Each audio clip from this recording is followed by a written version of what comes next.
Nunca imaginé que mi propio yerno sería capaz de empujarme con tanta fuerza contra la pared, fracturándome 2 costillas, mientras mi hija gritaba exigiendo el dinero de la venta de mi terreno. Lo peor no fue el dolor físico, sino ver el odio en los ojos de aquellos a quienes más amaba. La codicia había transformado a mi familia en completos extraños, y ellos no tenían ni idea de que en solo 48 horas descubrirían algo que los haría arrepentirse amargamente de haber nacido. Pero antes de continuar, asegúrate de ya estar suscrito al canal y escribe en los comentarios, ¿desde dónde estás viendo este video? Nos encanta saber hasta dónde están llegando nuestras historias. Mi nombre es Elena. Tengo 67 años y hasta hace 6 meses vivía una vida sencilla y tranquila. Me despertaba todos los días a las 5:30 de la mañana. Preparaba mi café negro sin azúcar, a veces un café de olla, y me sentaba en la terraza para ver el amanecer. Soy viuda desde hace 7 años, desde que Jesús falleció de un infarto fulminante. Él me dejó una casa modesta en las afueras de la ciudad y un pequeño terreno que pertenecía a su familia por generaciones. Durante todos estos años, trabajé incansablemente para mantenerme. Limpiaba casas, hacía pasteles para fiestas y hasta cuidaba niños los fines de semana para poder pagar mis cuentas. Nunca les pedí nada a mis hijos, Alejandra y Javier, que vivían sus vidas en la Ciudad de México. Para ser sincera, rara vez me visitaban, tal vez 1 o 2 veces al año, generalmente en Navidad o en cumpleaños.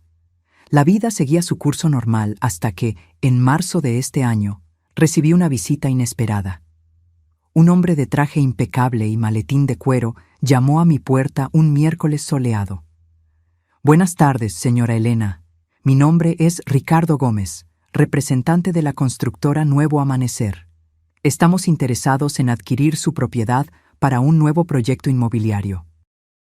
Me sorprendió su propuesta, pero lo invité a pasar para escuchar. Me explicó que la constructora planeaba desarrollar un condominio residencial en la zona y mi terreno estaba ubicado en una posición estratégica para el proyecto. La empresa está dispuesta a pagar 2.200.000 pesos mexicanos por el terreno, un valor por encima del mercado, considerando nuestra urgencia por iniciar las obras, me explicó, mientras yo intentaba procesar ese número en mi mente. 2.200.000 pesos. Era más dinero de lo que jamás había visto en la vida.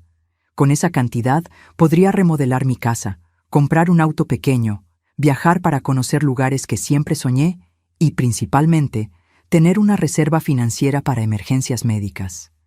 A mis 67 años, esa era una preocupación constante. Pedí algunos días para pensarlo. Ese terreno tenía un valor sentimental. Después de todo, Jesús había soñado con construir allí una casa de verano para la familia.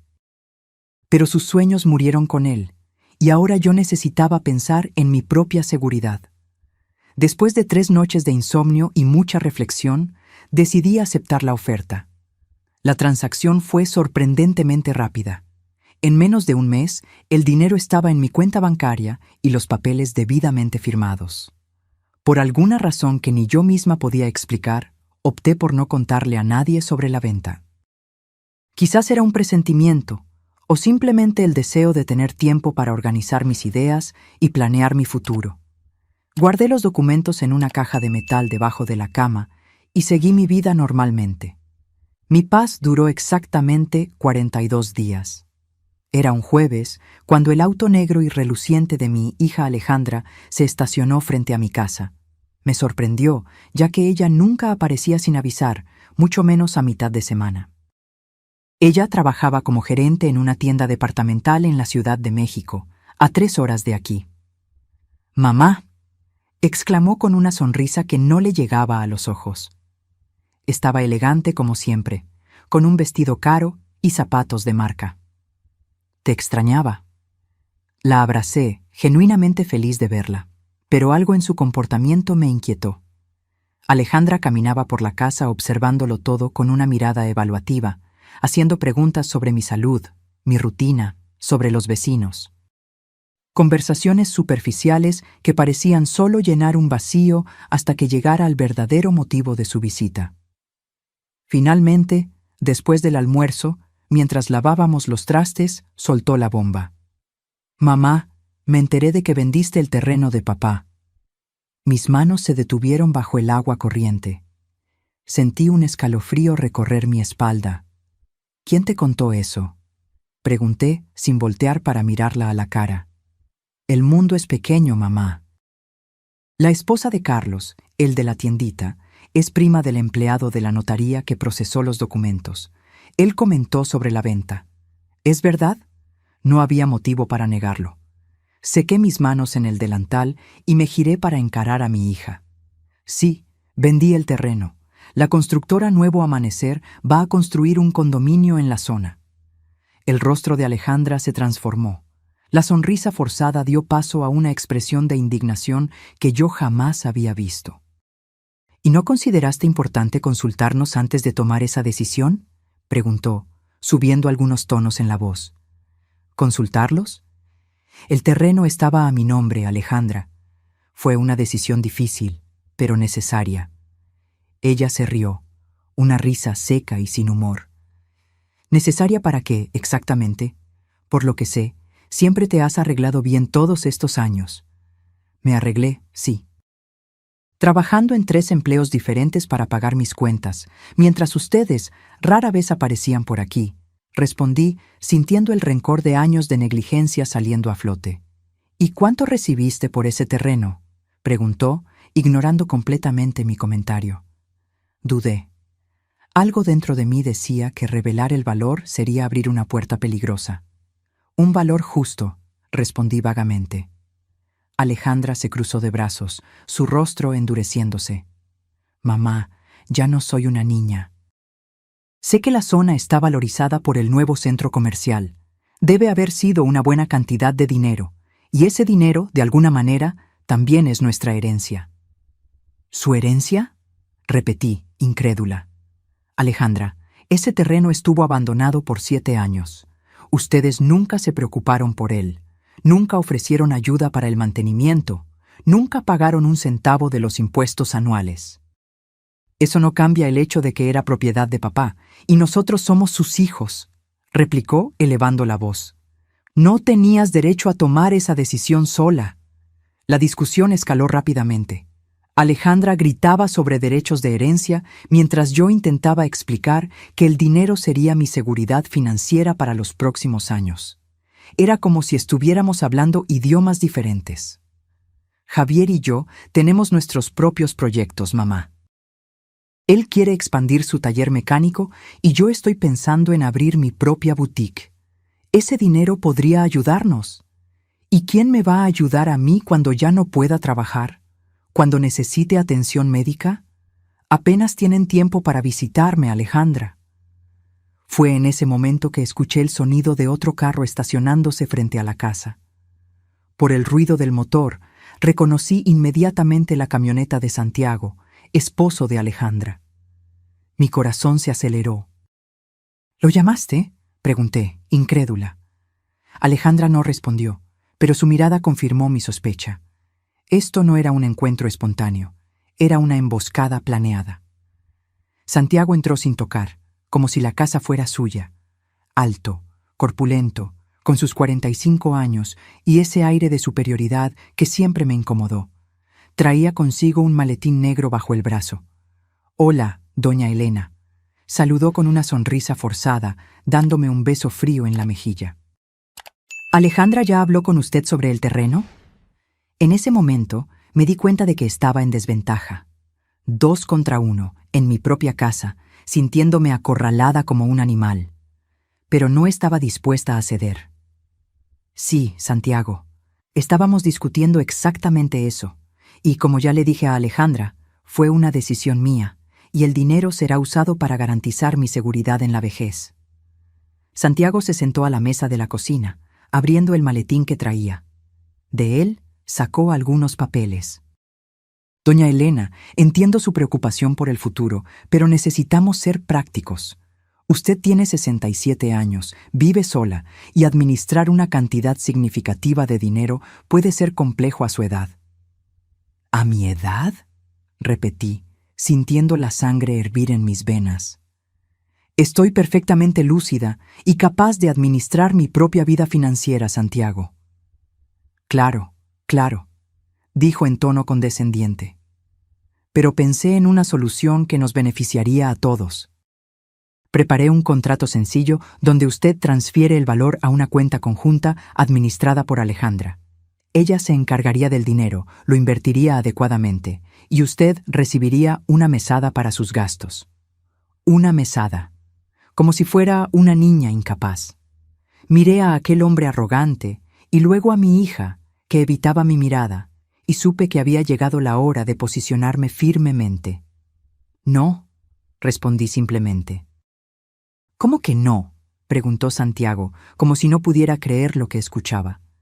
No firmaré ningún documento, no transferiré ni un centavo y no permitiré que ustedes controlen el dinero que recibí por la venta de una propiedad que era legalmente mía. Lo que sucedió a continuación cambiaría para siempre el rumbo de nuestras vidas. Santiago se levantó bruscamente, tirando la silla. Su rostro estaba rojo de rabia. ¿Usted no entiende que estamos tratando de ayudarla? Ese dinero va a terminar siendo despilfarrado o, peor, alguien se va a aprovechar de usted. El único que está tratando de aprovecharse de mí aquí es usted, Santiago, respondí, manteniendo mi voz firme a pesar del miedo que comenzaba a sentir. Fue cuando él avanzó en mi dirección, agarrando mis brazos con fuerza. «Usted va a firmar estos papeles, vieja terca. No vamos a permitir que tire a la basura la herencia de sus nietos». Intenté zafarme, pero Santiago era demasiado fuerte. Alejandra asistía a la escena, paralizada. «Suéltame», grité, luchando por liberarme. En el forcejeo, él me empujó con violencia. Perdí el equilibrio y choqué contra la pared de la cocina, sintiendo un dolor agudo en el lado derecho del pecho. El impacto fue tan fuerte que caí al suelo, sin aliento. «¡Mamá!». Alejandra finalmente reaccionó, corriendo hacia mí. Pero era demasiado tarde. El dolor era insoportable y apenas podía respirar. Cada intento de tomar aire enviaba ondas de agonía por mi cuerpo. «¿Viste lo que hiciste?», Alejandra le gritó a su marido. «Llama a una ambulancia». Mientras Santiago marcaba frenéticamente, tendida en el suelo de mi propia cocina, humillada y herida, tomé una decisión. Ellos no sabían con quién estaban tratando. Y pronto, muy pronto, descubrirían que se metieron con la persona equivocada. El sonido de la sirena de la ambulancia fue lo último que escuché antes de perder el conocimiento. Desperté en una cama de hospital, el pitido constante de los monitores marcando mis latidos. La luz fluorescente lastimaba mis ojos y el dolor en el lado derecho de mi tórax era un recuerdo constante de lo que había sucedido. Intenté moverme y un pinchazo agudo me hizo gemir. «¡Despertó!», escuché la voz de Alejandra decir. Una enfermera se acercó rápidamente, verificando mis signos vitales. «¿Cómo se siente, doña Elena?». «Me duele mucho», conseguí murmurar. «Sufrió 2 fracturas en las costillas del lado derecho. Voy a llamar al médico». Mientras la enfermera salía, miré a Alejandra. Estaba sentada en una silla cerca de la cama, el rostro marcado por lo que parecía ser una mezcla de preocupación y culpa. Santiago no estaba a la vista. «¿Dónde está tu marido?», pregunté con dificultad. «En la delegación de policía», respondió en voz baja, mirando al suelo. La vecina escuchó la discusión y llamó a la policía junto con la ambulancia. Cerré los ojos, tratando de procesar la información. Entonces, Santiago estaba rindiendo declaración. Bien, por lo menos habría un registro oficial de lo ocurrido. El doctor Francisco entró en el cuarto, un hombre de mediana edad con expresión seria. Me examinó cuidadosamente, explicando que las fracturas tardarían cerca de 6 semanas en sanar completamente y que necesitaría reposo y fisioterapia. ¿Tiene algún familiar que pueda cuidarla durante la recuperación?, le preguntó a Alejandra. Antes de que pudiera responder, una voz familiar sonó desde la puerta. Ella se quedará conmigo. Era Guadalupe, mi amiga de décadas, prácticamente una hermana, una mujer fuerte de 70 años, que vivía a 2 casas de la mía. Entró en el cuarto con pasos firmes, trayendo una bolsa con algunos artículos personales que había recogido en mi casa. Elena se va a mi casa tan pronto como reciba el alta. Ya preparé el cuarto de visitas. La expresión de Alejandra era de puro malestar. No es necesario, doña Guadalupe. Puedo llevar a mi madre a quedarse conmigo y Santiago en la Ciudad de México. Guadalupe le lanzó una mirada gélida. ¿Con el hombre que le rompió las costillas? No lo creo. Un silencio incómodo se apoderó del cuarto. El médico, percibiendo la tensión, se retiró discretamente después de algunas recomendaciones finales. Cuando quedamos a solas, Alejandra intentó acercarse a la cama. «Mamá, lamento mucho lo que pasó. Santiago perdió la cabeza. Nunca había hecho algo así antes». «Detente, Alejandra», interrumpí, cada palabra costando un esfuerzo tremendo. «Ustedes dos planearon venir a mi casa para coaccionarme a entregar el dinero. Esto no fue un accidente, fue premeditado. No queríamos lastimarte, solo creíamos que era nuestro derecho». Guadalupe intervino. ¿Derecho? ¿Qué derecho tienen ustedes sobre el sudor de Elena? ¿Dónde estaban cuando ella limpiaba casas de extraños para sobrevivir?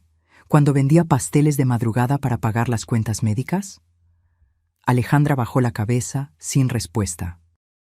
En ese momento, una policía entró en el cuarto, una mujer de unos 40 años con el cabello recogido en un moño severo. «Doña Elena Sousa, soy la investigadora Marisol Reyes. Me gustaría hablar con usted sobre lo ocurrido, si está en condiciones». Pedí que Alejandra y Guadalupe salieran para poder hablar con la policía en privado. Cuando estuvimos a solas, relaté en detalle todo lo que había sucedido: la venta del terreno, la visita sorpresa de Alejandra, la llegada de Santiago y la agresión que resultó en mis costillas rotas. ¿Desea presentar una denuncia formal contra su yerno?, preguntó la investigadora, después de tomar notas detalladas. La pregunta flotó en el aire por algunos segundos. Era una decisión difícil. Santiago era el padre de mis nietos, el marido de mi hija. Una denuncia formal podría desintegrar completamente lo que restaba de mi familia. Pero entonces recordé la violencia en sus ojos, la sensación de impotencia cuando me empujó, el dolor punzante que aún sentía con cada respiración. «Sí», respondí finalmente. «Quiero presentar una denuncia por agresión e intento de extorsión». La investigadora asintió con respeto. «Entiendo que no es una decisión fácil, doña Elena, pero es la correcta. Nadie tiene el derecho de agredir a otra persona, mucho menos a un adulto mayor, y menos aún por motivos financieros. Eso tipifica abuso contra persona adulta mayor, y trataremos el caso con la seriedad que se merece». Después de que ella salió, me quedé a solas con mis pensamientos. La magnitud de lo que había sucedido comenzaba a pesar sobre mí. Mi propia hija y mi yerno habían tramado para quedarse con mi dinero. La persona que debería protegerme había permitido que fuera agredida en mi propia casa. Las lágrimas vinieron, silenciosas y amargas, no solo por el dolor físico, sino por la traición. ¿Dónde me había equivocado en la crianza de mis hijos para que se convirtieran en adultos tan codiciosos e insensibles? Guadalupe volvió al cuarto, encontrándome llorando. Sin decir nada, se sentó a mi lado y sostuvo mi mano. El simple gesto de solidaridad me confortó más que cualquier palabra podría. «Presenté una denuncia contra Santiago», confesé en voz baja. «Hiciste lo correcto», respondió simplemente. «Las acciones tienen consecuencias, Elena. Es hora de que ellos aprendan eso». Esa noche, entre dosis de analgésicos y sueños intermitentes, tomé una decisión. Era hora de revelar la verdad que por tanto tiempo había guardado en secreto. La verdad sobre el dinero de la venta del terreno, sobre mis planes, sobre el motivo por el cual ese valor era tan importante para mí. A la mañana siguiente, recibí la visita de Javier, mi hijo. A diferencia de Alejandra, él parecía genuinamente consternado por lo que había sucedido. «Mamá, yo no sabía nada, lo juro. Alejandra me llamó ayer contando lo ocurrido». Se sentó al lado de la cama, sosteniendo mi mano con cuidado. «¿Cómo pudo pasar esto?». Miré a mi hijo menor, un hombre de 38 años que había heredado los ojos castaños de su padre y mi terquedad. Siempre tuvimos una relación más distante, en parte porque él se mudó a Guadalajara poco después de cumplir 18 años, buscando independencia. Nos veíamos raramente, pero, a diferencia de Alejandra, él nunca me había pedido dinero o favores. «Tu cuñado me agredió porque me negué a entregarle el dinero de la venta del terreno de tu padre», respondí directamente. Javier frunció el ceño. «¿Qué terreno?». «Aquel en las afueras de la ciudad. Lo vendí a una constructora hace poco más de un mes». «¿Y por qué Santiago y Alejandra creyeron que tenían derecho a ese dinero?». «Porque creen que era su herencia, como si yo fuera solo una guardiana temporal de los bienes de tu padre y no una persona con derechos propios». Javier negó con la cabeza, visiblemente irritado. «Eso es absurdo. El terreno estaba a tu nombre, la decisión era tuya». Su reacción me sorprendió positivamente. Por lo menos uno de mis hijos parecía tener noción de respeto. «Javier, necesito contarte algo importante. Algo que ni Alejandra ni Santiago saben todavía». Él se inclinó, atento. «El dinero de la venta no lo quería para mí». «Bueno, no todo». Le conté entonces sobre mi diagnóstico de 3 meses atrás. El cáncer de mama en etapa inicial, las consultas secretas, los exámenes que hice a escondidas de todos. Expliqué cómo la noticia de la oferta por el terreno había llegado como una bendición en medio del caos, una forma de garantizar que tendría recursos para el tratamiento sin necesitar depender de nadie. Javier palideció a medida que yo hablaba. «Mamá, ¿por qué no nos contaste?». «Porque no quería ser una carga», respondí honestamente. «Tú estás construyendo tu vida en otra ciudad, Alejandra tiene a sus hijos. Y yo siempre he resuelto mis problemas sola, no iba a empezar a depender ahora». «Pero es cáncer, mamá», exclamó con la voz quebrada.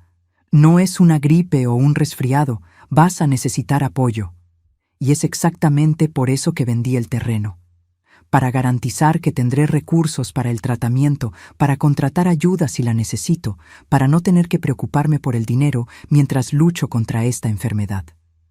Javier se cubrió el rostro con las manos, visiblemente afectado. Cuando volvió a mirarme, sus ojos estaban llorosos. «¿Y ahora?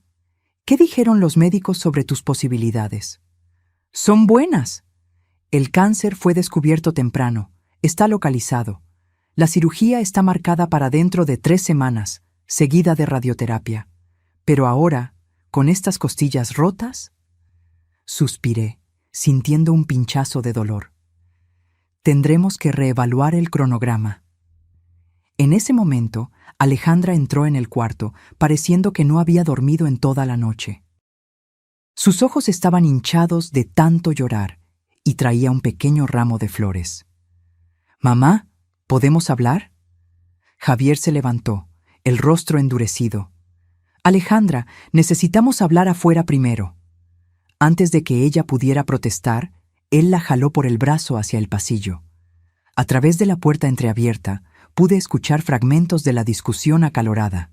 Javier revelando sobre mi diagnóstico, Alejandra respondiendo con incredulidad, luego con shock, finalmente con llanto.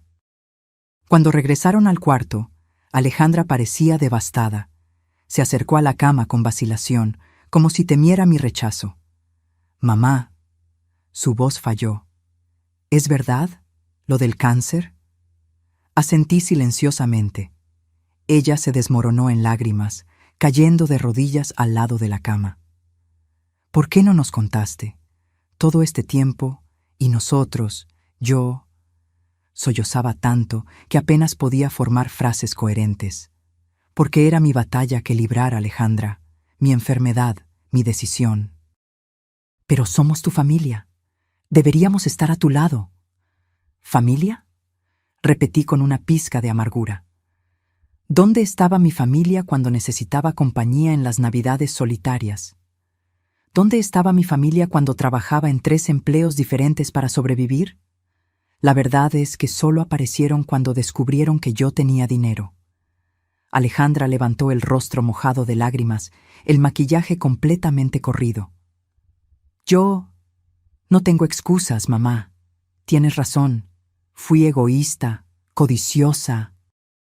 Dejé que Santiago me convenciera de que teníamos derecho a ese dinero. Nunca imaginé que yo pudiera estar enferma, completé. Porque nunca preguntaron. Nunca se interesaron por mi vida lo suficiente para saber lo que estaba sucediendo. Javier puso la mano en mi hombro suavemente. Eso cambia ahora, mamá. No vamos a dejarte sola en esta lucha. Miré a mis 2 hijos, uno a cada lado de mi cama de hospital.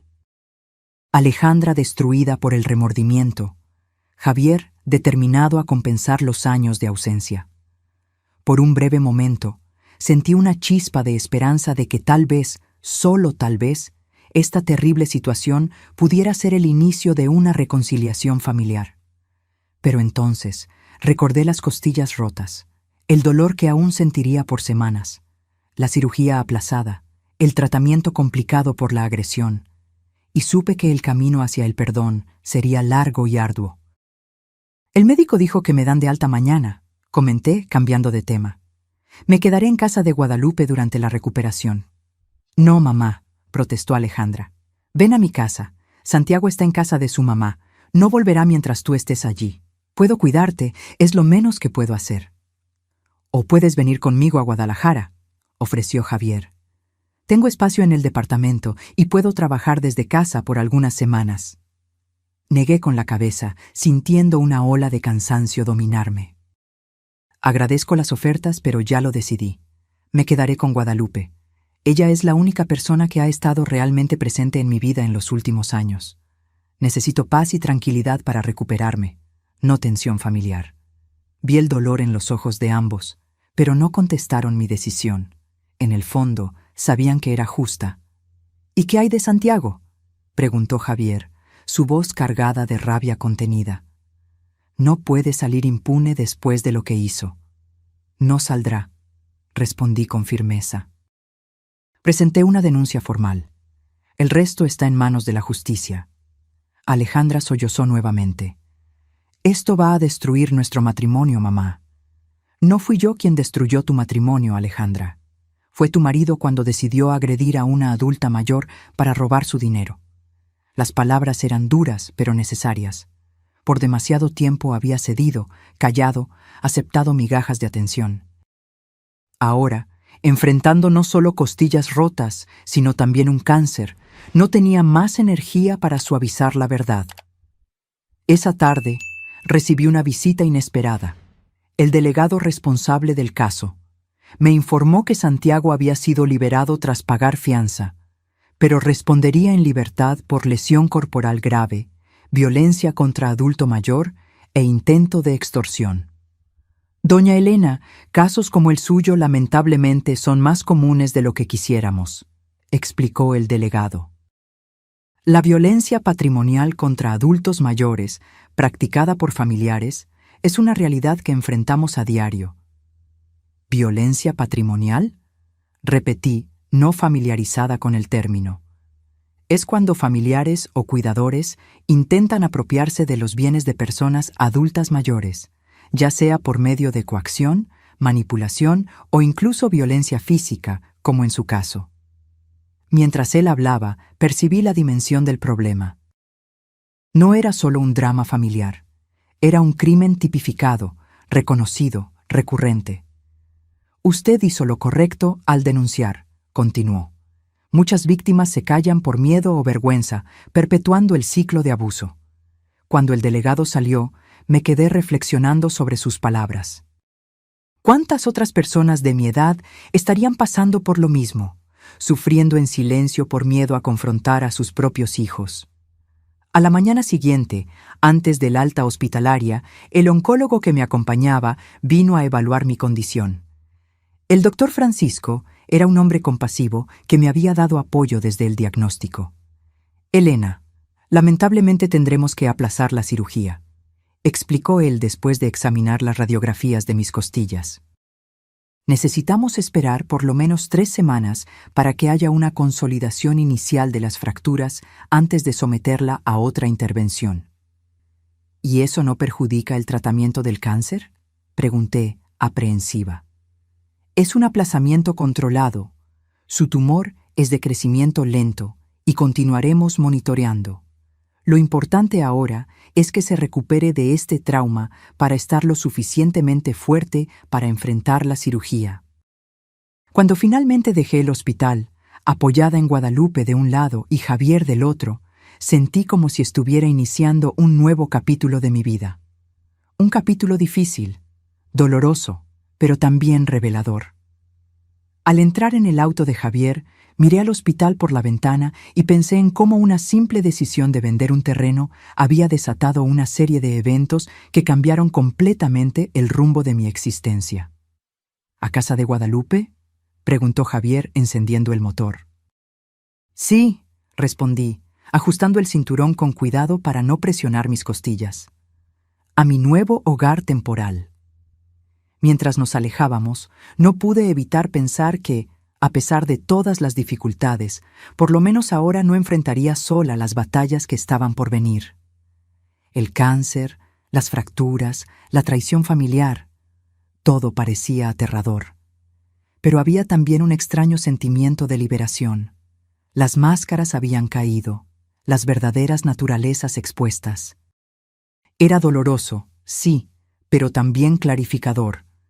Ya no había pretensiones o ilusiones, solo la realidad cruda de quiénes éramos y de lo que realmente importaba.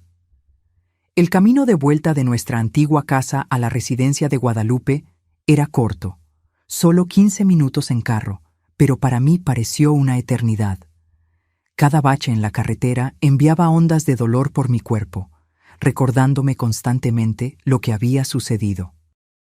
Javier conducía despacio, tratando de evitar sobresaltos, mientras Guadalupe, sentada a mi lado en el asiento trasero, sostenía mi mano. «Preparé el cuarto de visitas», comentó Guadalupe, rompiendo el silencio. «Puse almohadas extras para que te apoyes y compré ese té de manzanilla que tanto te gusta». «Gracias», respondí, genuinamente emocionada por su gentileza. «No sé qué haría sin ti». En el retrovisor, vi a Javier fruncir el ceño. Imaginé que él estuviera pensando que ese debería ser el papel de él o de Alejandra, cuidar de la madre enferma. Pero la vida no siempre sigue el guión que esperamos. Al llegar, Javier insistió en cargarme hasta el cuarto, a pesar de mis protestas. «Mamá, por favor», dijo con firmeza, «déjame ayudar al menos en esto». El cuarto que Guadalupe había preparado era acogedor y luminoso. Una cama cómoda con sábanas limpias, una mesita de noche con agua, medicinas y un pequeño jarrón de violetas, mis flores favoritas. «Me quedaré aquí por unos días», anunció Javier mientras me ayudaba a acomodarme en la cama. «Ya llamé a la oficina y pedí licencia. Puedo trabajar remotamente». Aquello me tomó por sorpresa. «No es necesario, hijo. Guadalupe puede cuidarme y tú tienes tus responsabilidades». «Mamá», dijo sentándose en el borde de la cama, «durante años mi única preocupación fue mi carrera, mi vida. Rara vez llamaba, rara vez visitaba. Y ahora descubro que tienes cáncer y fuiste agredida. Necesito hacer esto, por ti y por mí». Antes de que yo pudiera responder, escuchamos el ruido de un carro estacionando. Por la ventana reconocí el vehículo de Alejandra. Ella salió apresurada, cargando varias bolsas. «Tu hermana también vino», comenté, no pudiendo esconder la aprehensión en la voz. Javier suspiró. «Ella está realmente arrepentida, mamá. Sé que es difícil de creer después de lo que pasó, pero...» «No quiero hablar de eso ahora», interrumpí, sintiendo el cansancio dominarme. Estoy exhausta. Javier asintió, respetando mi decisión. Descansa.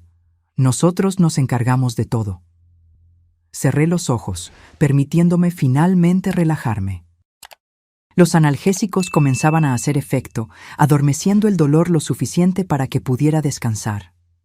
Escuché voces amortiguadas provenientes de la sala. Javier, Guadalupe y Alejandra conversando en tonos controlados para no molestarme. Desperté horas después, con el cuarto sumergido en la penumbra del atardecer. Por un momento me sentí confundida sobre dónde estaba, hasta que el dolor en las costillas me trajo de vuelta a la realidad. Me levanté cuidadosamente, usando la técnica que la fisioterapeuta me había enseñado en el hospital para minimizar el impacto en las costillas fracturadas. En la sala, encontré a los tres sentados a la mesa, conversando en voz baja. Pararon abruptamente cuando me vieron. «Mamá, no deberías estar de pie». Alejandra se levantó inmediatamente, viniendo a mi encuentro. «Estoy cansada de estar acostada», respondí, aceptando a regañadientes su apoyo para llegar hasta el sofá.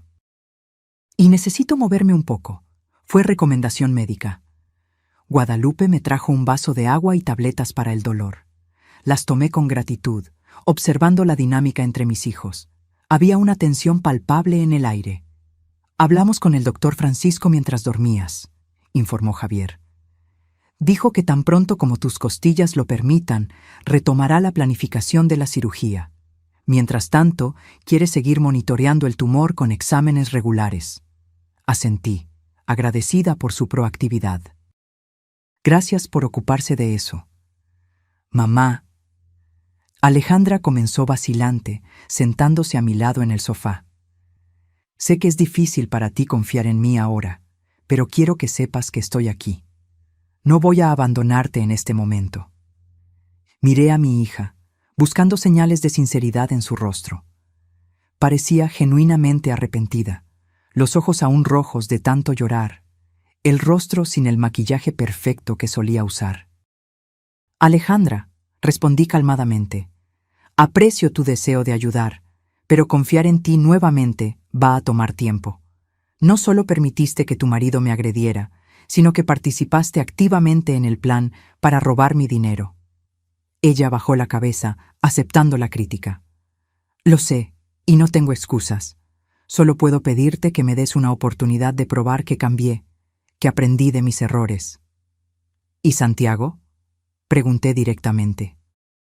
«¿Cuál es la situación entre ustedes dos?». Alejandra intercambió una mirada rápida con Javier antes de responder. «Le pedí que se fuera de casa. Estoy considerando el divorcio». La revelación me sorprendió. A pesar de todo, no esperaba que ella tomara una decisión tan drástica tan rápidamente. «No tomes decisiones precipitadas por mi causa», respondí después de un momento. «Un matrimonio es algo serio». «No es solo por ti, mamá», explicó, la voz quebrada. «Es por mí también, por mis hijos». Siempre supe que Santiago tenía un lado agresivo, pero nunca había llegado al punto de agredir a alguien físicamente. «Si fue capaz de hacer eso contigo, ¿quién me garantiza que no haría lo mismo conmigo o con los niños un día?». Sus palabras revelaban un miedo legítimo que yo no había considerado. La posibilidad de que la violencia de Santiago pudiera un día volverse contra mis nietos era aterradora. «¿Dónde están los niños?», pregunté, dándome cuenta de que no había visto a mis nietos. «Con mi suegra, por ahora», respondió Alejandra. «Creí que era mejor mantenerlos alejados de toda esta situación mientras no tenemos claridad sobre el futuro». Guadalupe, que había permanecido en silencio durante nuestra conversación, finalmente intervino. «Voy a preparar un té para todos nosotros. Elena necesita líquidos y un poco de confort». Mientras se dirigía a la cocina, Javier se acercó, sentándose en el sillón frente a mí. «Mamá, quiero que sepas que organizamos tus consultas médicas para las próximas semanas. Alejandra y yo nos vamos a turnar para llevarte». «Eso no es necesario», comencé a protestar. «Sí lo es», insistió él suavemente. «Por demasiado tiempo enfrentaste todo sola. Llegó la hora de que nosotros, tus hijos, asumamos nuestras responsabilidades». Miré los rostros determinados de mis dos hijos y sentí una mezcla compleja de emociones. Parte de mí quería creer que ese cambio repentino era genuino, que el choque de mi diagnóstico y de la agresión había realmente transformado sus corazones. Otra parte, más escéptica, temía que ese entusiasmo fuera pasajero, que pronto volverían a sus vidas ocupadas y yo sería nuevamente olvidada. Necesito preguntar algo, dije finalmente. Si no hubiera ocurrido esta situación con Santiago, si no hubiera sido hospitalizada y ustedes no hubieran descubierto lo del cáncer, ¿habrían vuelto a sus vidas normales después de intentar tomar mi dinero? Mi pregunta directa creó un silencio incómodo en la sala. Alejandra y Javier intercambiaron miradas culpables. Probablemente sí, admitió Javier con dolorosa honestidad. Y eso es lo que más me avergüenza. Alejandra asintió, lágrimas resbalando silenciosamente por su rostro. Estábamos tan absortos en nuestras propias vidas, en nuestros propios problemas, que olvidamos lo más importante, que tú eres nuestra madre, no un banco o una aseguradora. La franqueza de ellos me tocó más profundamente de lo que cualquier promesa vacía lo hubiera hecho. Era un reconocimiento sincero de los errores, el primer paso necesario para un verdadero cambio. Gracias por la honestidad, respondí. Es un comienzo. En los días que siguieron, establecimos una rutina. Guadalupe continuaba siendo mi cuidadora principal, pero Javier y Alejandra se turnaban, pasando varias horas al día conmigo. Javier trabajaba remotamente desde la pequeña oficina de Guadalupe, mientras Alejandra venía todas las mañanas antes del trabajo y regresaba por la noche. Una semana después de mi alta del hospital, recibimos una visita inesperada. El timbre sonó poco después del almuerzo, y Javier fue a atender. «Mamá», llamó con voz tensa, «es Santiago. Quiere hablar contigo». Mi cuerpo se tensó instintivamente, un espasmo de dolor recorriendo mis costillas.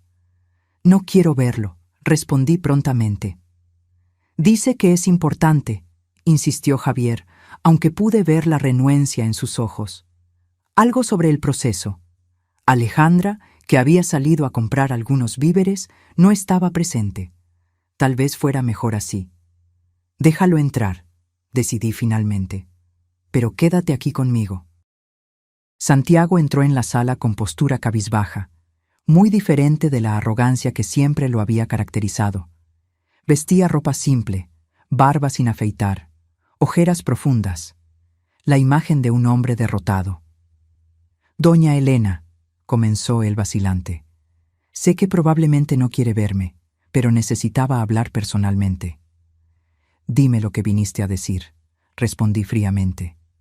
Él miró nerviosamente a Javier, que permanecía de pie con los brazos cruzados, claramente listo para intervenir si era necesario. «Vine a pedir disculpas por lo que hice», dijo Santiago, las palabras saliendo con dificultad. «No tengo justificación para mi comportamiento. Fue imperdonable». «Sí, lo fue», concordé, manteniendo mi voz firme a pesar del temblor interno que sentía al encararlo. «También vine a informar que no voy a contestar el proceso. Me declararé culpable de todas las acusaciones y aceptaré cualquier pena que la justicia determine». Aquello me sorprendió. Esperaba que intentara minimizar sus acciones, buscar excusas, incluso intentar convencerme de retirar la denuncia. «¿Por qué?», pregunté directamente. Santiago pasó la mano por su cabello despeinado. «Porque es lo correcto. Y porque necesito que mis hijos sepan que cuando cometemos errores, debemos enfrentar las consecuencias». La mención a mis nietos hizo que mi corazón se encogiera. Ellos eran inocentes en todo este drama, pero inevitablemente serían afectados. «¿Cómo están ellos?», pregunté, refiriéndome a los niños. «Confusos», admitió Santiago. «Ellos saben que papá hizo algo muy malo y que la abuela está lastimada por eso». Intenté explicarlo de una forma que pudieran entender, sin detalles traumáticos. Asentí, reconociendo al menos ese esfuerzo responsable de su parte. «Supe de su diagnóstico», continuó él, casi en un susurro. «Alejandra me contó. Yo no tenía idea. Nadie tenía, respondí. Era algo que yo estaba lidiando sola, como siempre hice con mis problemas. Santiago miró sus propias manos, como si buscara allí las palabras correctas. Doña Elena, sé que no tengo el derecho de pedir nada, pero me gustaría que supiera que me estoy internando voluntariamente en una clínica para tratamiento de control de la ira y dependencia de juegos de azar. ¿Dependencia de juegos?, repetí, sorprendida. Esa era una información nueva para mí. Sí, confirmó, visiblemente avergonzado. Ese fue el motivo real de nuestra presión por el dinero. Tengo deudas significativas con personas peligrosas, pero eso no es excusa para lo que hice. Javier, que hasta entonces se había mantenido en silencio, intervino. ¿Es por eso que Alejandra está considerando el divorcio? ¿Por las deudas de juego? Santiago asintió lentamente. Entre otras razones, le oculté la gravedad de la situación por mucho tiempo. Cuando finalmente le conté, ya estábamos al borde de la quiebra. Una pieza del rompecabezas encajó en mi mente. La codicia desesperada, el cambio de comportamiento, la violencia repentina, todo tenía más sentido ahora. Santiago, dije después de un momento de reflexión, agradezco tu visita y tus disculpas. No puedo decir que te perdono, todavía no, pero reconozco tu iniciativa de buscar ayuda y asumir las consecuencias. Entiendo, respondió con resignación. No esperaba perdón, solo quería que supiera que estoy verdaderamente arrepentido y trabajando para cambiar. Cuando se levantó para irse, pregunté una última cosa. ¿Y qué hay de los niños? ¿Qué va a pasar con ellos? Alejandra tendrá la custodia principal mientras estoy en tratamiento. Después, espero poder ser parte de sus vidas, aunque ya no estemos casados. Dependerá de la decisión de ella y, claro, del juez. Tras su salida, Javier y yo permanecimos en silencio por unos minutos, procesando la conversación. ¿Le crees?, le pregunté finalmente a mi hijo. Javier suspiró profundamente. No sé, mamá. Parecía sincero, pero después de todo lo que pasó, es difícil confiar. Sí, concordé. La confianza, una vez rota, es como un jarrón agrietado. Puede ser reparado, pero nunca será el mismo. Esa noche, cuando Alejandra llegó después del trabajo, le contamos sobre la visita de Santiago. Su reacción fue una mezcla de rabia y tristeza. No debió haber venido sin avisar, protestó. Pone a todos en una posición incómoda. Alejandra, pregunté directamente, ¿sabías sobre su adicción a los juegos? Ella dudó antes de responder. Sospechaba. Siempre le gustaron las apuestas, desde que lo conocí. Pero en los últimos años empeoró considerablemente. Cuentas impagas, préstamos secretos, comportamiento errático. Cuando finalmente lo confronté, él admitió tener deudas, pero no contó la extensión completa. ¿Y por qué no nos contaste?, indagó Javier. Podríamos haber ayudado. Alejandra soltó una risa amarga. ¿Ayudado cómo? Apenas se hablaban. Y yo tenía vergüenza, Javier. Vergüenza de admitir que mi matrimonio se estaba desmoronando, que mi marido era un adicto a los juegos, que estábamos a punto de perder todo. Su dolorosa honestidad revelaba capas de complejidad que yo no había considerado. Detrás de la apariencia de vida perfecta que Alejandra siempre buscó mantener, había una realidad mucho más sombría. ¿Fue por eso que vinieron detrás del dinero del terreno?, pregunté suavemente.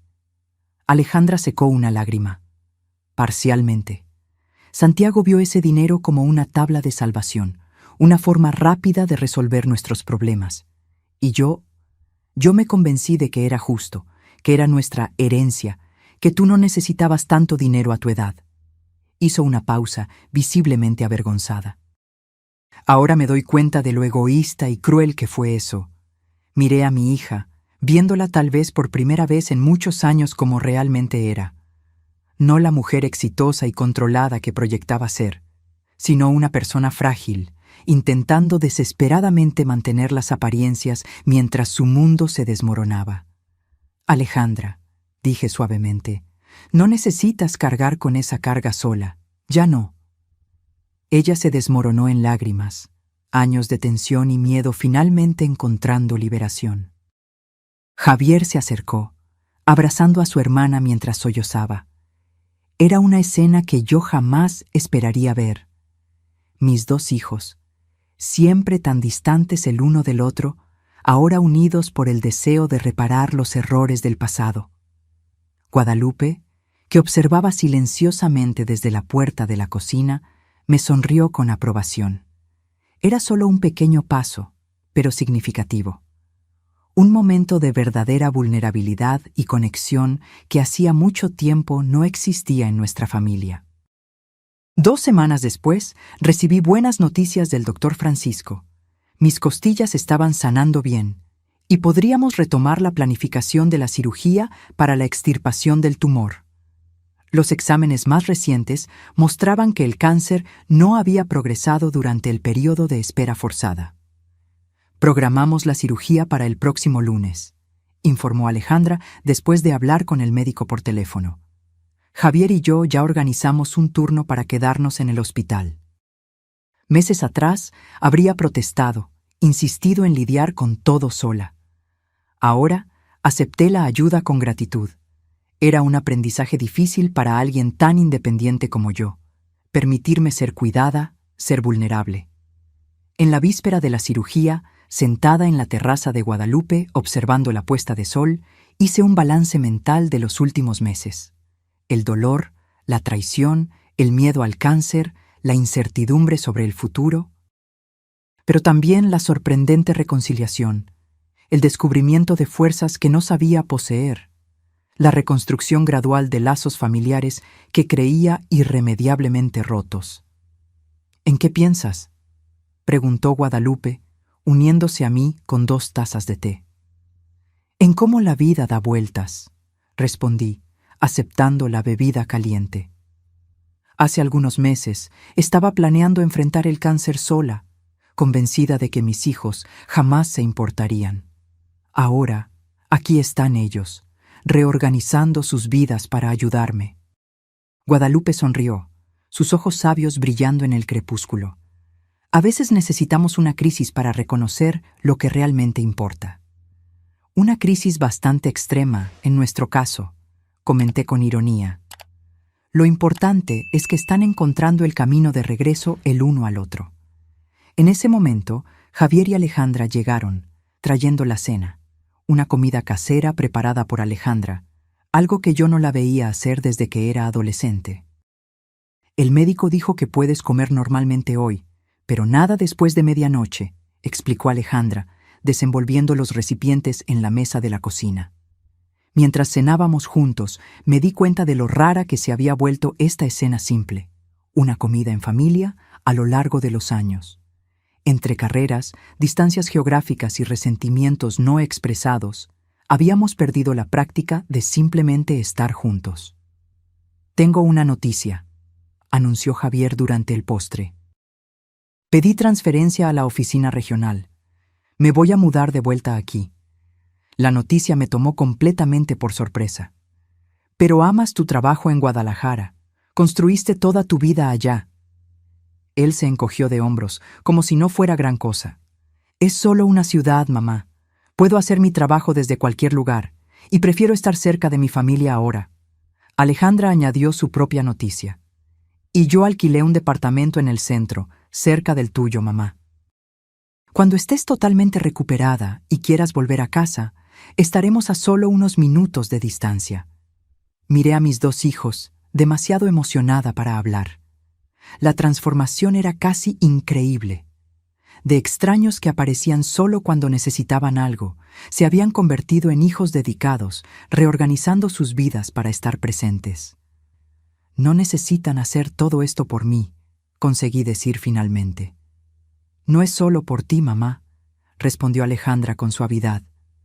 Es por nosotros también.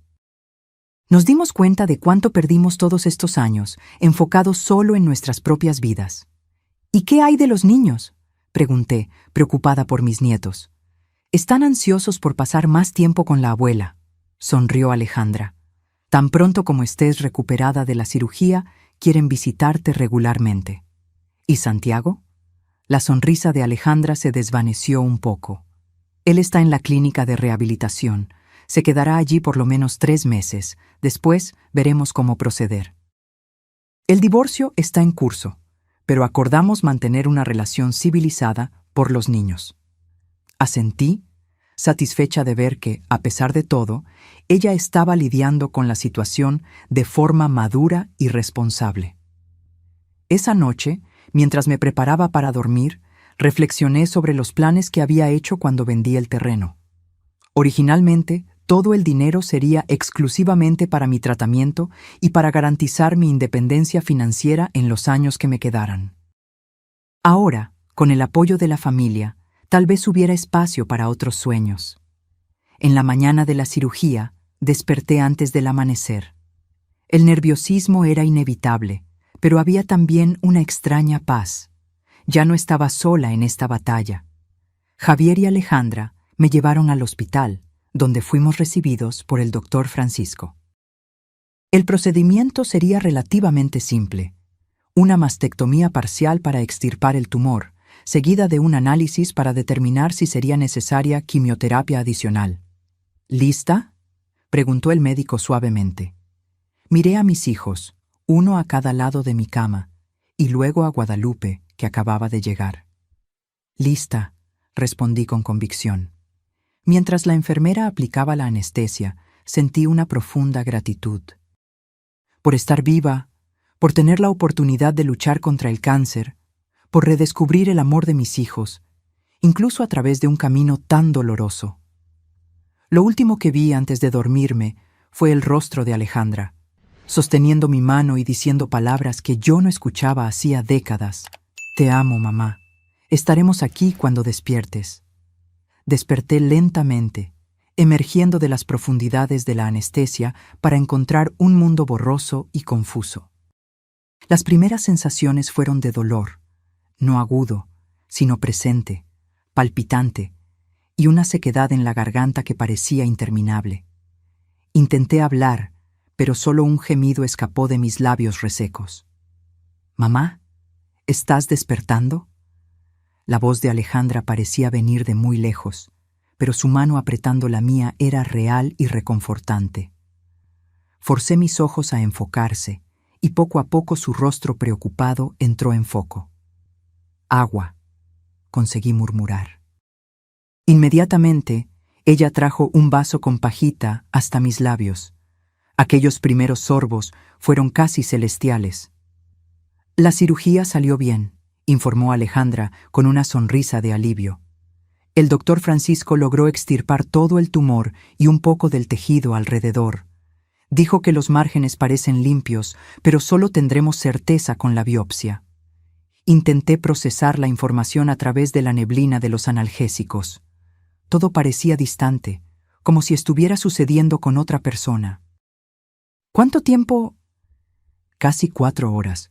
Ya es de noche», respondió, acariciando mi frente. «Javier acaba de salir a buscar algo para comer. Se quedó aquí todo el tiempo.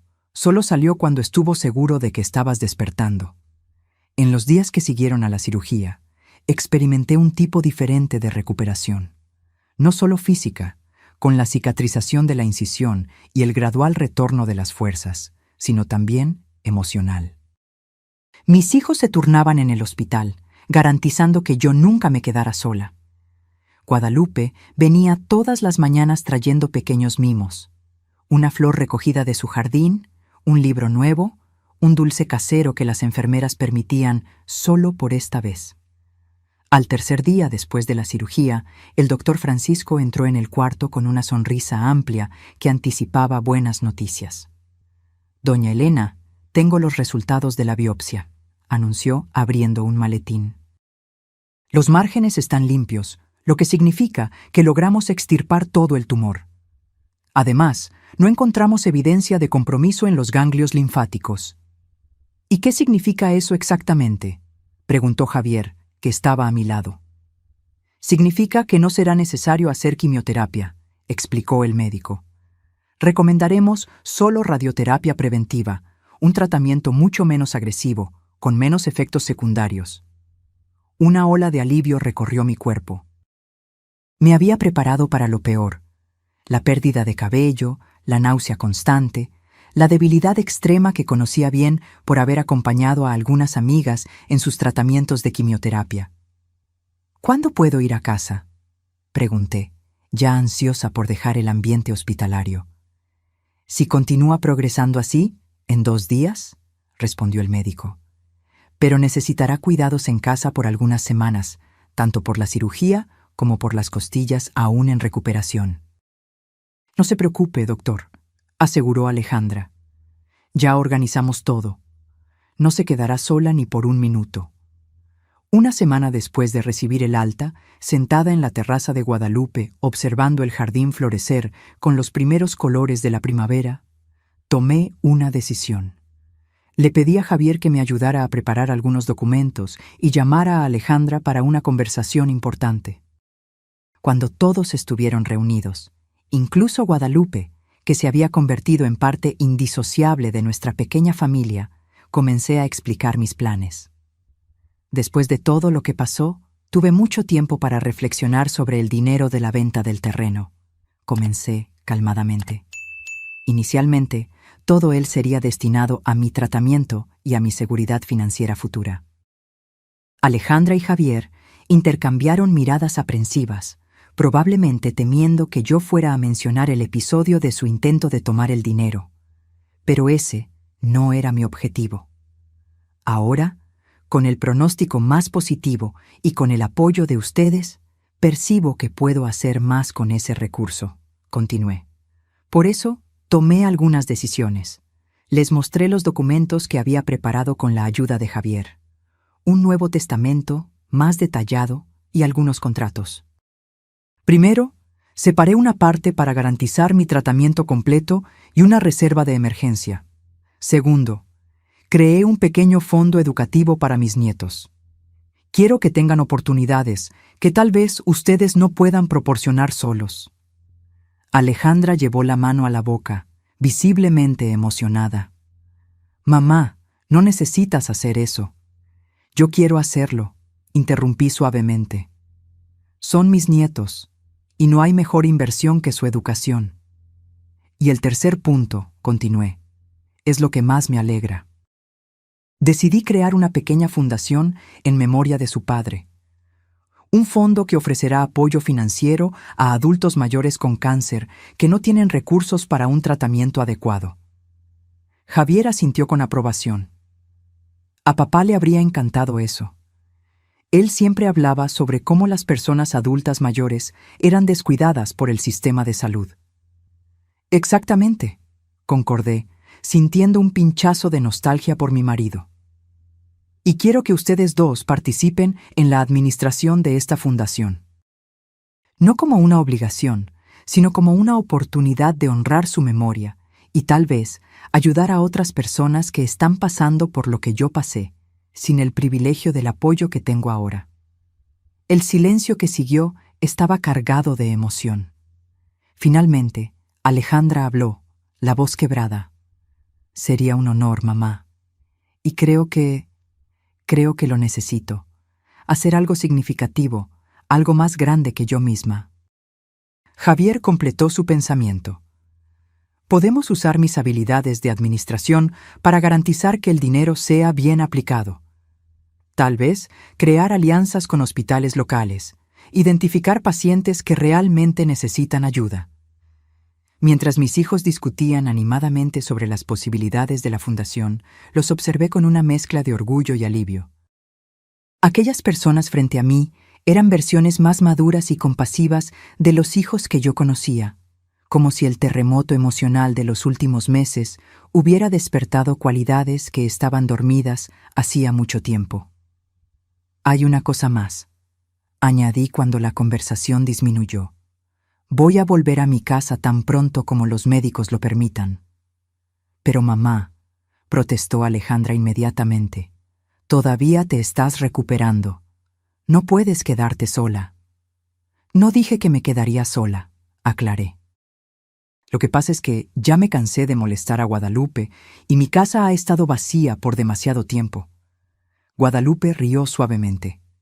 Nunca fuiste molestia, Elena, pero entiendo tu deseo de volver a tu espacio. ¿Y quién se quedará contigo?, preguntó Javier, preocupado. Estoy pensando en contratar una acompañante por algunas semanas, alguien calificado para ayudar en la recuperación. Y claro, añadí con una sonrisa, espero que mis hijos continúen visitándome regularmente, ahora que redescubrieron dónde queda mi casa. La pequeña provocación arrancó sonrisas avergonzadas de ambos. Todos los días, prometió Alejandra. Y los niños están locos por finalmente poder visitar a la abuela.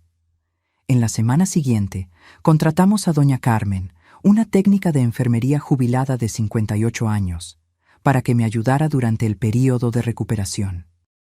Con su experiencia y personalidad tranquila, se convirtió inmediatamente en una presencia reconfortante en mi rutina. Mi regreso a casa fue un momento agridulce. Por un lado, era maravilloso estar nuevamente en mi espacio, rodeada por objetos familiares que cargaban tantas memorias. Por otro, no podía dejar de recordar la última vez que estuve allí, la confrontación con Alejandra y Santiago, la agresión, el dolor. ¿Todo bien, mamá?, preguntó Javier, notando mi vacilación en la puerta de la cocina, el lugar exacto donde Santiago me había empujado. Solo recuerdos, respondí sinceramente.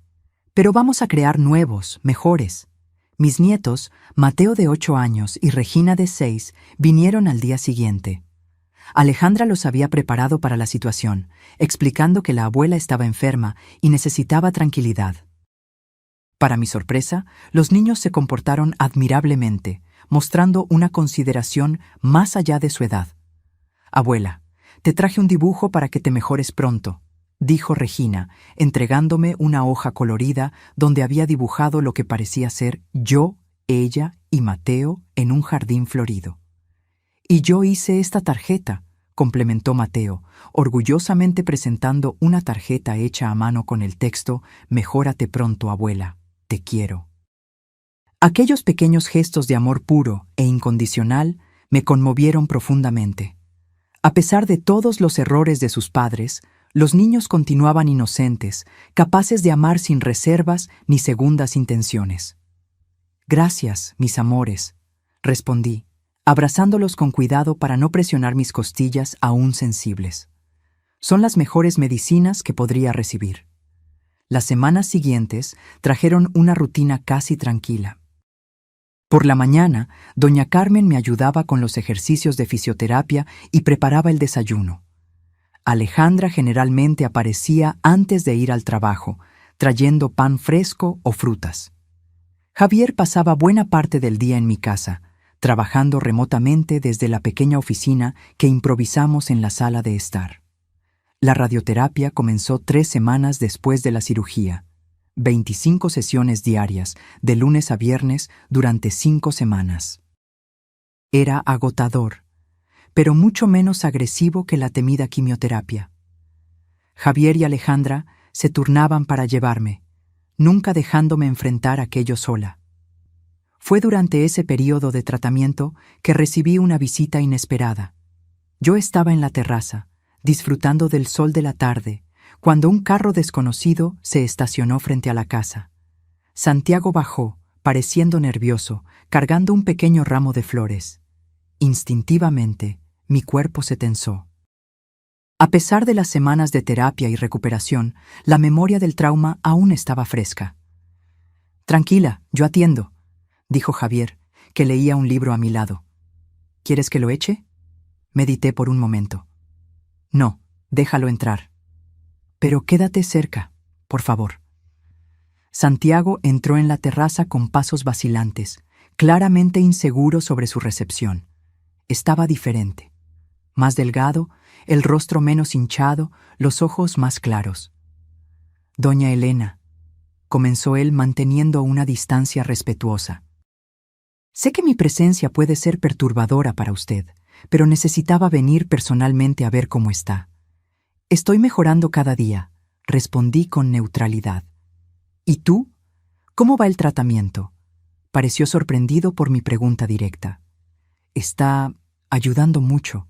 Ya completé 2 meses en la clínica. Estoy de licencia terapéutica hoy para resolver algunas cuestiones prácticas. Javier permaneció de pie, brazos cruzados, observando cada movimiento de su excuñado. Traje estas flores. Santiago continuó extendiendo el ramo. Y también esto. Él retiró un sobre del bolsillo y lo colocó en la mesita a mi lado. Es una copia de mi sentencia. La recibí ayer. 2 años de prisión, convertidos en prestación de servicios a la comunidad, más indemnización por los daños físicos y morales. Quería que usted supiera que no impugnaré nada y pagaré cada centavo, aunque tarde años. Tomé el sobre, pero no lo abrí. No necesitaba ver los detalles en ese momento. Santiago, dije después de algunos instantes de silencio, agradezco tu visita y tu transparencia. No puedo decir que te perdono, todavía no, pero reconozco tu esfuerzo para asumir la responsabilidad. Él asintió gravemente. Es lo menos que puedo hacer. Y quiero que sepa que, independientemente de lo que suceda entre mí y Alejandra, nunca más tendrá que temer mi presencia. Después de que Santiago salió, Javier se sentó a mi lado, preocupado. ¿Estás bien, mamá? ¿Fue difícil verlo? Menos de lo que imaginaba, confesé. Hace algunas semanas, la simple mención de su nombre me causaba pánico. Hoy, logré encararlo y conversar civilizadamente. Eso es progreso, sonrió, apretando suavemente mi mano. ¿Sabes qué percibí? Continué pensativa. El odio y el resentimiento consumen más energía de la que puedo disponer ahora. Cada día que paso alimentando rabia es un día que pierdo de alegría, de paz. ¿Eso significa que lo perdonas? Javier preguntó, claramente sorprendido. Perdonar es un proceso, hijo. No sucede de la noche a la mañana. Pero estoy caminando en esa dirección, no por él, sino por mí, porque merezco liberarme de ese peso. Esa noche, Alejandra apareció después del trabajo, agitada al saber de la visita de Santiago. No debió haber venido sin avisar, protestó. Todo está bien, Alejandra, la tranquilicé. Fue una visita breve y respetuosa. Ella se calmó gradualmente. ¿Cómo fue verlo? Extraño, admití, pero también liberador de cierta forma. Vi que él está realmente intentando cambiar. Alejandra se sentó pesadamente en el sofá. Me llamó después de salir de aquí. Quiere marcar una reunión para discutir el divorcio y la custodia de los niños de forma amigable. ¿Y cómo te sientes sobre eso? Ella suspiró profundamente. Confusa. Parte de mí nunca va a perdonarlo por lo que te hizo. Otra parte reconoce que él es el padre de mis hijos y que está genuinamente intentando recuperarse. Tomé su mano entre las mías.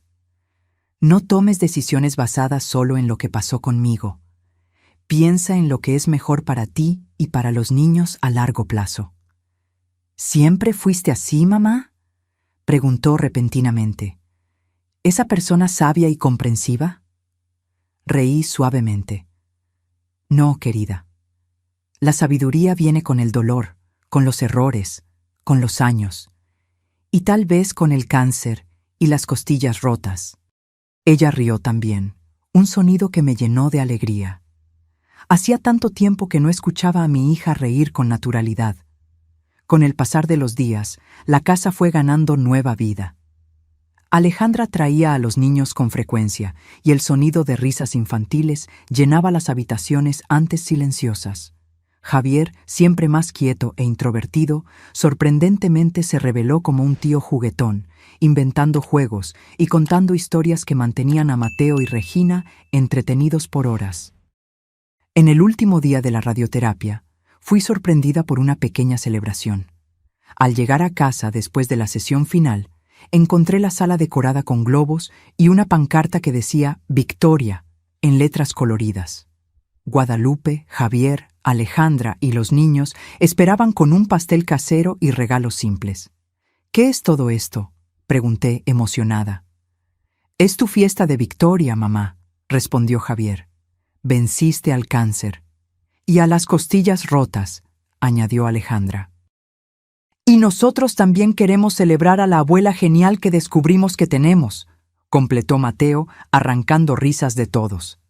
En ese momento, rodeada por aquellos que amaba, sentí una ola de gratitud tan intensa que las lágrimas corrieron libremente por mi rostro. No eran lágrimas de tristeza o dolor, sino de pura alegría. Un sentimiento que se había vuelto raro en mi vida en los últimos años.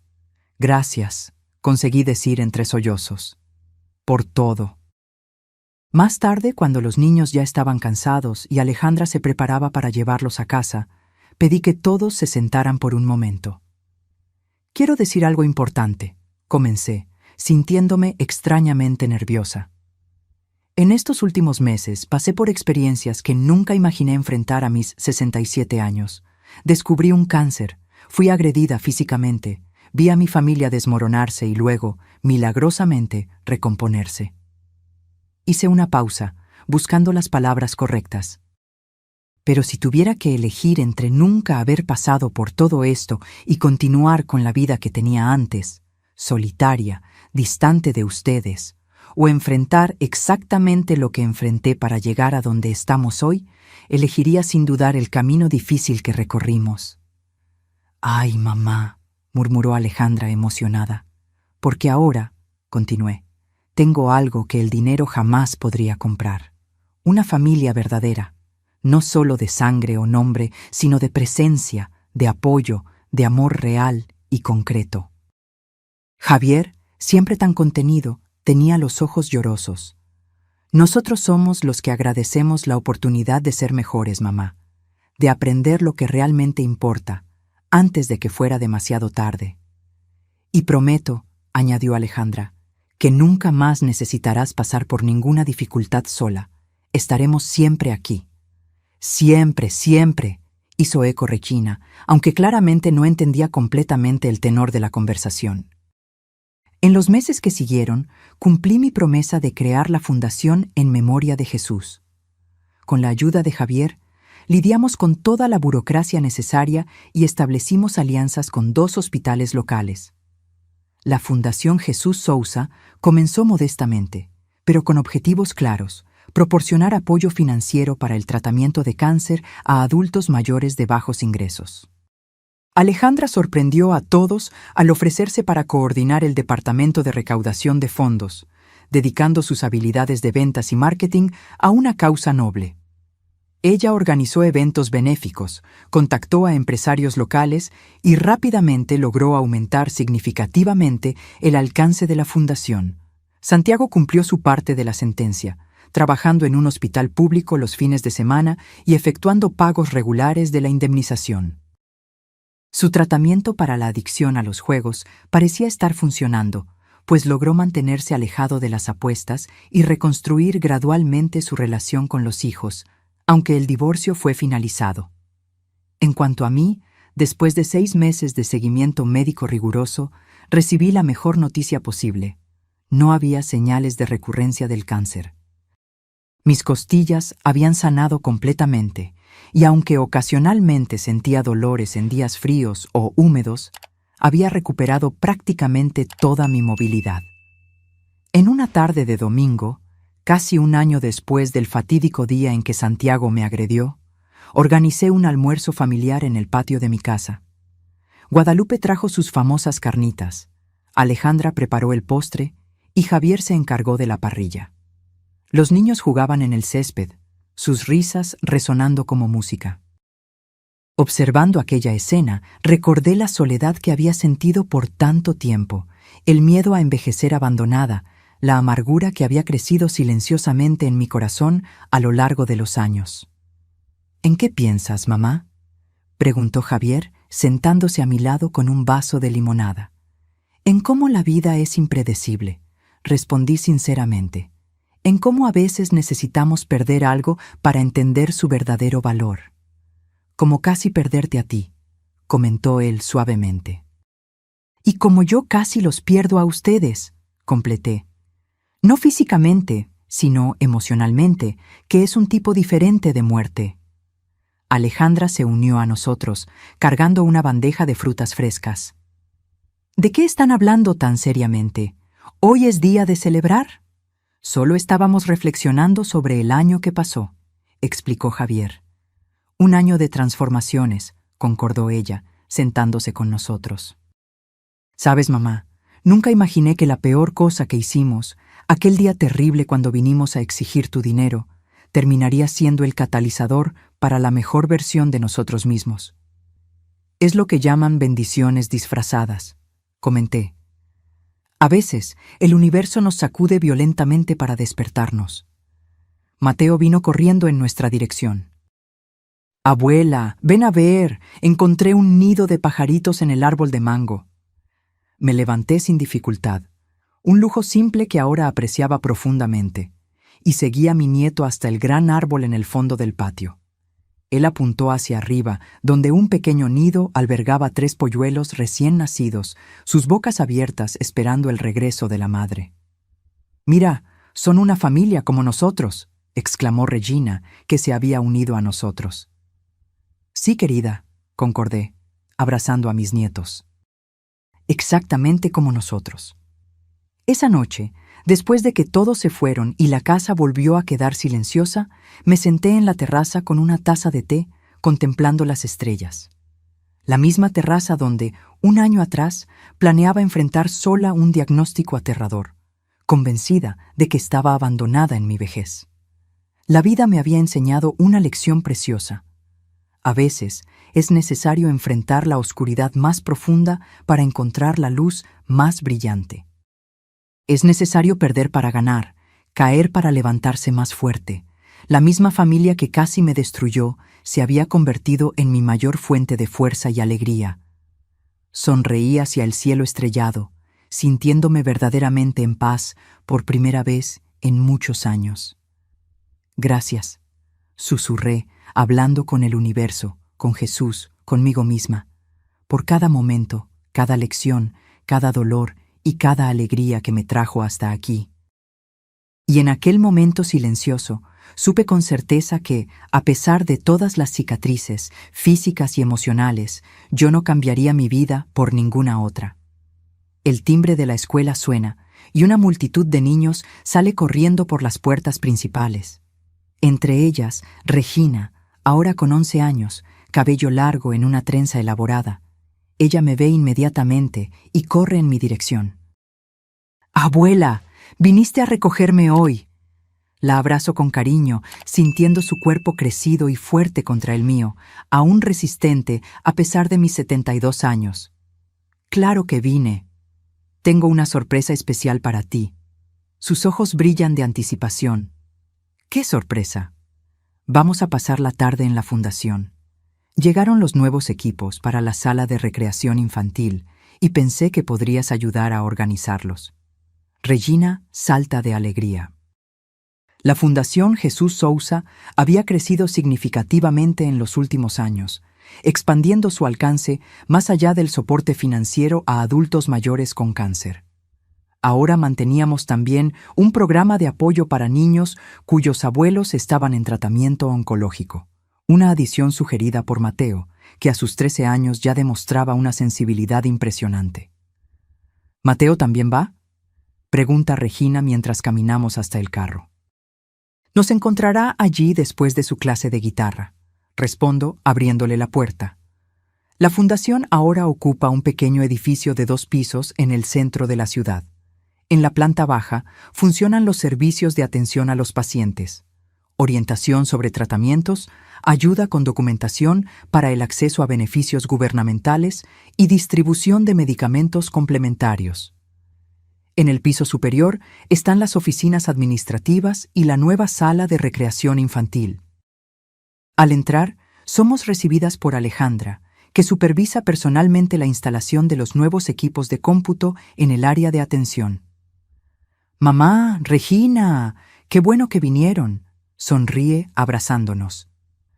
Los voluntarios están ansiosos por la ayuda de Regina con la decoración de la sala de los niños. Mi hija está radiante. A sus 45 años, finalmente encontró su propósito. Después de años trabajando en ventas corporativas, descubrió en la fundación su verdadera vocación. Hace 2 años, dejó su empleo para dedicarse integralmente a la administración de la institución, que ahora atiende a más de 200 familias por mes. Javier llamó. Informa mientras subimos las escaleras. Dijo que se va a atrasar un poco para la reunión de la junta directiva. Está finalizando los documentos para la nueva alianza con el hospital regional. Mi hijo, siempre metódico y eficiente, ahora divide su tiempo entre su consultoría financiera y la tesorería de la fundación. Fue gracias a su gestión cuidadosa que logramos expandir nuestras actividades sin comprometer la estabilidad financiera. En la sala de recreación encontramos a Guadalupe supervisando a los voluntarios. A sus 77 años, ella continúa activa y determinada, negándose a jubilarse completamente. «¡Elena!», exclama al verme. «¡Qué bueno que vinieron! Estamos con dificultades para decidir dónde colocar el estante de libros». Mientras Regina corre para ayudar a los voluntarios más jóvenes con la decoración de las paredes, Guadalupe me jala hacia un rincón más tranquilo. «¿Cómo fue la consulta de ayer?», pregunta en voz baja, siempre preocupada por mi salud. «Perfecta», respondo con una sonrisa genuina. 5 años sin ninguna señal de recurrencia. El médico dijo que puedo reducir el seguimiento a visitas semestrales ahora. Guadalupe aprieta mi mano, sus ojos brillando de alegría. No sabes lo feliz que eso me pone. Después de todo lo que pasamos, repito, observando la actividad a nuestro alrededor, llegamos a un lugar que nunca imaginé posible. La tarde pasa rápidamente entre risas y trabajo. Mateo llega después de la escuela, trayendo consigo su guitarra para entretener a los niños que visitan la fundación ese día. Su talento musical es sorprendente, algo que heredó de su abuelo, aunque nunca lo conoció. Alrededor de las 17:00, Javier llega con las noticias que esperábamos. La alianza con el hospital regional está oficializada. Eso significa que podremos atender a 50 pacientes más por mes, ofreciendo apoyo para tratamientos complementarios que el sistema público no cubre. «Esto merece una celebración», declara Alejandra. «Cena en mi casa esta noche, todos ustedes». «¿Santiago también vendrá?», pregunta Mateo, que mantiene una relación cercana con su padre, a pesar del divorcio. «Sí, lo invité», responde Alejandra naturalmente. La relación entre ellos evolucionó a una amistad respetuosa a lo largo de los años.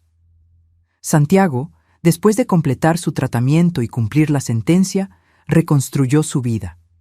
Se mantuvo alejado de los juegos, encontró un nuevo empleo estable y continúa participando activamente en la vida de sus hijos. Eventualmente, comenzó a salir con una profesora de la escuela de Regina, una mujer tranquila y estable que parece ejercer una influencia positiva sobre él. En cuanto a mí y Santiago, llegamos a un lugar de paz civilizada. Nunca olvidaré lo que pasó, pero aprendí que el perdón no significa borrar el pasado. Significa no permitir que controle el presente o determine el futuro.